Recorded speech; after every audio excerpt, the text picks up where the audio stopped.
네, 여러분 반갑습니다. 네, 저는 부산연구원 사회문화실 연구위원 손원일입니다. 오늘 제가 발표할 내용은 플랫폼 노동의 실태와 부산 지역의 공적 지원 방안에 대한 연구 보고입니다. 코로나19의 장기화에 따라 우리의 일상이 변화하고 있습니다. 집에 머무는 시간이 늘었고 스마트폰을 통한 비대면 소비가 증가했습니다. 최근 비대면 소비의 증가와 더불어 택배, 배달 등 대표적인 플랫폼 노동자의 가로사와 열악한 노동 조건에 대한 개선 필요성에 대한 목소리가 높아지고 있습니다. 그와 더불어 플랫폼 노동에 대한 관심이 부상하고 있습니다. 플랫폼 노동이란 디지털 플랫폼을 통해 일감을 얻고 고용 계약을 맺지 않고 일감의 수행에 대해서만 보수를 지급받는 고용 형태를 일컫습니다. 흔히 우리가 주변에서 자주 목격하는 음식 배달 노동자들이 대표적인 플랫폼 노동자라고 할 수 있겠습니다. 하지만 우리가 알고 있는 배달 플랫폼 노동자 외에도 훨씬 다양한 형태의 플랫폼 노동이 존재하고 있습니다. 부산연구원에서 2020년 수행한 부산시 플랫폼 노동자 실태와 과제 연구는 부산시 주요 플랫폼 노동자를 대상으로 그들의 노동 실태를 점검하고 부산시 차원의 공적 지원 방안을 제안하기 위해 실시된 연구입니다.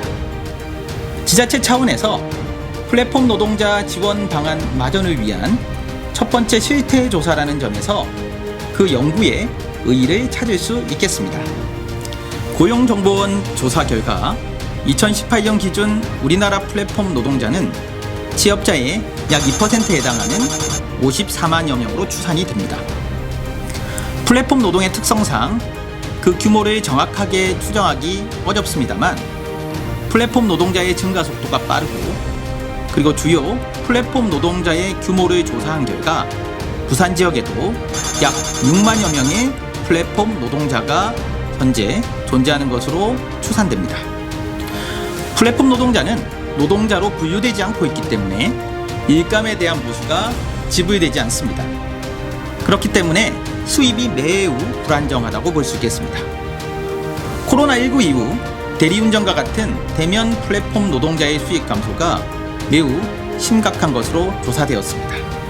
실태조사 결과 주요 업무 중 발생하는 비용을 제외한 주요 플랫폼 노동자의 월 수입은 다음과 같았습니다.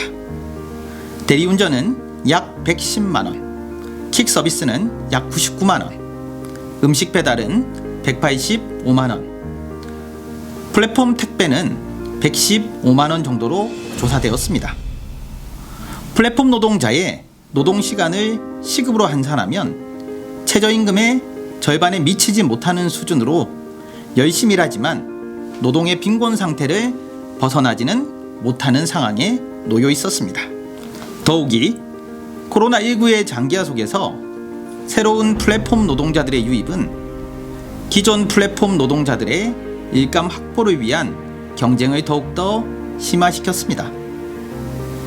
실태조사 결과에 의하면 응답자의 64.9%는 일거리가 줄어들까봐 걱정이다라고 응답했습니다. 특히 대리운전과 킥서비스의 고용 불안이 높았는데요. 코로나19 발생 이전과 비교할 때 대리운전은 36.4%, 킥서비스는 33.3% 일감이 감소했다고 응답을 했습니다. 플랫폼 노동은 일감을 기준으로 보수가 결정됩니다. 그렇다 보니 수입을 위해 무리한 운행을 하거나 안전규칙을 지키지 않아 사고로 이어지는 경우가 허다합니다. 실태조사 결과에 의하면 응답자의 28.9%는 플랫폼 노동 과정에서 교통사고를 경험했습니다. 그리고 응답자의 30.9%는 다친 적이 있다고 응답했습니다. 플랫폼 노동자들의 건강과 안전을 위협하는 요인은 열악한 노동 환경도 일조하고 있었습니다. 플랫폼 노동의 특성상 일감을 얻기 위한 대기 시간이 길지만 휴게 공간이 턱없이 부족한 것으로 조사되었습니다. 응답자의 63.7%는 실제 휴게시설이 제대로 만들어지지 않아서 시기가 불편하다고 응답을 하는 등 일감을 얻기 위한 대기시간이 길지만 열악한 휴게시설로 충분한 휴식을 취할 수 없는 상황이었습니다. 이처럼 충분치 못한 휴식은 장시간 노동을 수행하는 플랫폼 노동자의 안전과 건강을 위협하는 원인으로 작동하고 있습니다. 코로나19를 경험하면서 우리의 일상이 유지될 수 있었던 이유는 많은 노동자들이 자신의 역할에 충실했기 때문입니다. 외출하지 않고도 배달되는 음식으로 끼니를 해결할 수 있게 되었고, 오늘 주문한 아침 식사 재료가 다음날 새벽에 집 앞에 놓여 있습니다. 배달 플랫폼 노동자들이 있어서 가능한 일입니다.